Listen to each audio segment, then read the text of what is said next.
un roi et une reine qui avaient tout pour être heureux.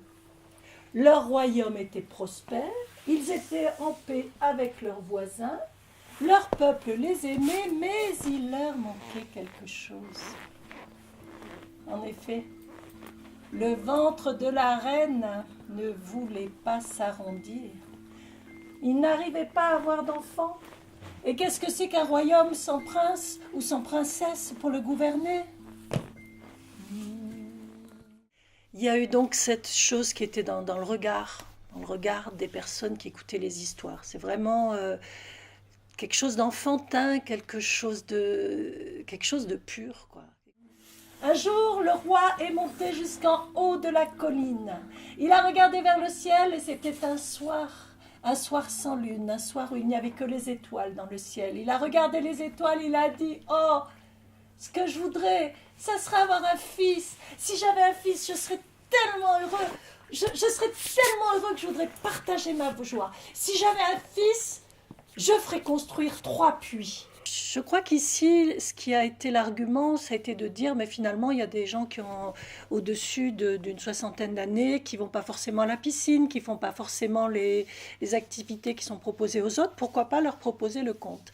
Et c'est comme ça qu'on a formé les 2 groupes qui sont ici, les groupes qui ont été faits, je crois, un petit peu comme ça au hasard. Et ça marche bien, ça marche bien. Moi, je trouve qu'il y a vraiment une très très belle écoute ici. Et comme dans les contes, les enfants grandissent vite, Youssef a vite grandi, il est devenu un beau jeune homme, magnifique. Il était beau, il était intelligent, il était fort, il avait tout pour plaire et ses parents étaient tellement heureux. Mais un jour, alors que Youssef avait 16 ans, il est tombé malade. Un matin, il ne s'est pas réveillé. Il est resté endormi. Il n'était pas mort, mais il était malade. On n'arrivait plus à le réveiller. Alors vous imaginez bien que le roi et la reine ont fait venir les plus grands médecins du royaume. En fait, le projet initial a évolué parce qu'au départ, je pensais que peut-être on arriverait à faire raconter des histoires. Et en fait, je savais qu'il fallait que je m'adapte.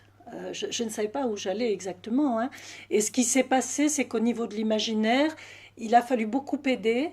Et ce que je trouve intéressant, c'est de partir sur des petits bouts d'imaginaire. Et là, ça fonctionne bien. La petite fille, elle s'en va promener dans la montagne. Elle voit un homme. Elle lui dit qu'est-ce que tu fais? Je me promène. Ah, est-ce que je peux venir avec toi me promener? Non, non, non, non, non, non, non. Moi, je préfère me promener toute seule. La petite fille continue, et quand elle arrive chez elle, elle a dit à sa maman, tu sais, tu viens de nommer. Il avait une fille, elle s'est passée dans le bois, Elle est allée dans le bois. oui, ramasser des champignons. Ah oui. Alors la fille, elle tenait le bois, un garçon, pour ramasser, le garçon, il dit à la fille, viens là, Fifi, viens ramasser les champignons. Alors la fille a dit, non, non, non, tu feras tout mouiller. C'est sûr, il fera tout mouiller. Il aura plein de fourrure. Le pantalon, il était un peu pâle. Oh, qu'il était sale, ce pantalon. Par exemple, quand on dit je raconte un rêve, cette chose-là, elle ne s'est pas passée parce que c'est mon rêve. Et là, on peut partir dans l'imaginaire. C'est beaucoup plus facile ici que de partir directement, de dire tiens, on dirait que on est, ça marche pas. Donc au départ, j'ai testé des choses qui n'ont pas marché et d'autres qui ont bien marché. Ce qui est sûr, c'est qu'il y a un grand respect de la prise de parole les uns des autres. Ça m'a beaucoup surpris. On sent pas de rivalité, on sent que s'il y en a un qui s'exprime pas, les autres vont lui dire « Et toi, c'est quoi ton rêve ?» Les rêves, ça marche bien. Il avait des pouvoirs magiques. Ouais. Et qu'est-ce qu'il a fait? Il a dit comme ça, le pouvoir magique, je vous conseille de vous marier plus tard. Pas maintenant. Pas maintenant. Ah, il était un peu voyant, extralucide. Ouais. Ah, et alors? Ça s'est réalisé. Ça s'est réalisé. C'était un vœu. Vous pouvez faire 3 vœux. Un seul. Un seul vœu. Pas trop heureux. Le problème, c'était un peu. C'était beaucoup. Beaucoup. Mon père aussi, on était tous les deux. Papa, qu'est-ce qu'il y a? Regarde par terre. Hein. On était en train de nous voler les salades. Hein. Et c'était qui? Mais on ne savait pas qui c'était. Bon, mon père m'a dit, écoute, tant pis, hein, on va le clôturer. Le surlendemain, on y est arrivé. Mon père m'a dit, allez Rémi, allez, il faut mettre une clôture, tant pis, il faut le clôturer, parce que si on nous vole les salades et tout ça, et tous les légumes.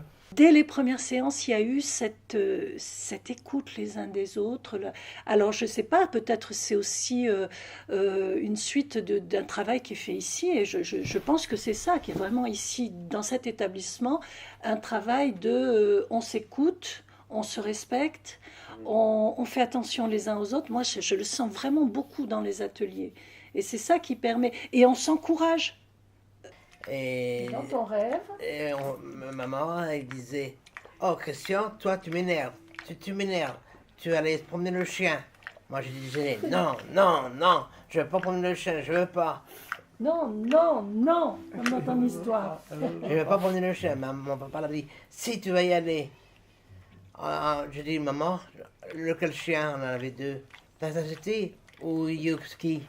Mon chien, je prends Taxacity, sa petite caniche, noir et blanc. Et l'autre, Yuski, c'était un berger allemand. On allait se promener, je prends Taxacity, puis tout à coup on se promène, puis on voit des arbres. Tout à coup, il y a une transformation d'un arbre. Une sorcière qui est transformée. Ouais. Un arbre, Un arbre. une sorcière qui sort d'un Un arbre. arbre, oui. Ouais, et alors? J'ai vu la sorcière. Qu'est-ce que vous faites ici? Arriver à décoller du réel, c'est... faut y aller, quoi. Ouais. C'est pour ça que je me suis très vite orientée sur le conte merveilleux. J'aurais pu partir plus dans les contes modernes. Mais le conte merveilleux, ça fait vraiment décoller du réel. Quand il y a un bonhomme qui, parce qu'il tombe de cheval, ça va se retrouver dans un pays imaginaire.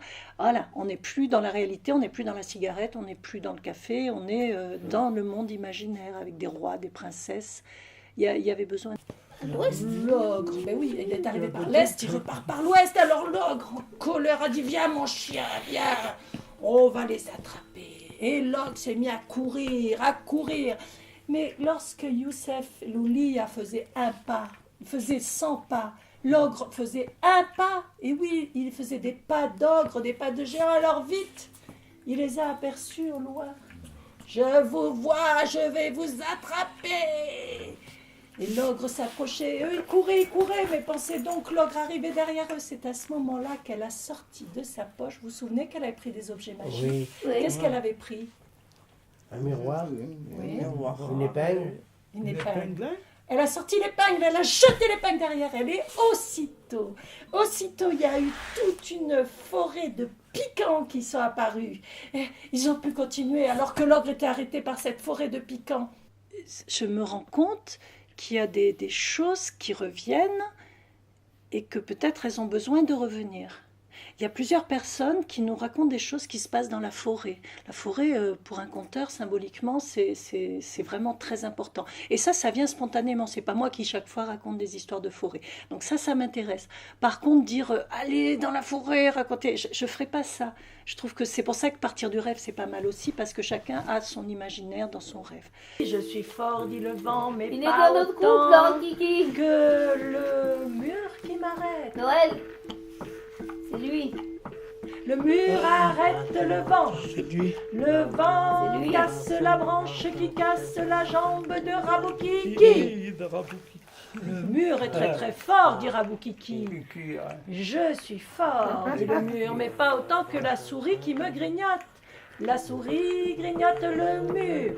Le mur arrête le vent. Le vent casse la branche qui casse la jambe de Henri Kiki. Oh oh, la petite souris est très très forte, dit Henri Kiki. Bon, d'accord, on achève Henri Kiki. Je suis fort, dit la petite souris, mais pas autant que le chat. Le chat qui me croque. Le chat croque la souris. La souris grignote le mur. Le mur arrête le vent.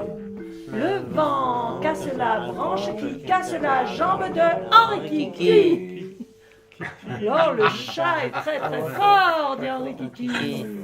Je suis fort, dit le chat, mais pas autant que la corde qui m'attache. Non, il y a des choses qui progressent, ça c'est clair. Ce qui progresse aussi, c'est l'attention. Parce que dans un groupe comme ça, c'est un groupe hétéroclite, les deux. Hein. Bon, il y en a un qui est un petit peu plus soutenu que l'autre, mais au début, je risquais pas de raconter des contes qui durent un quart d'heure. C'était long. Et ça, il y a une éducation à l'oreille.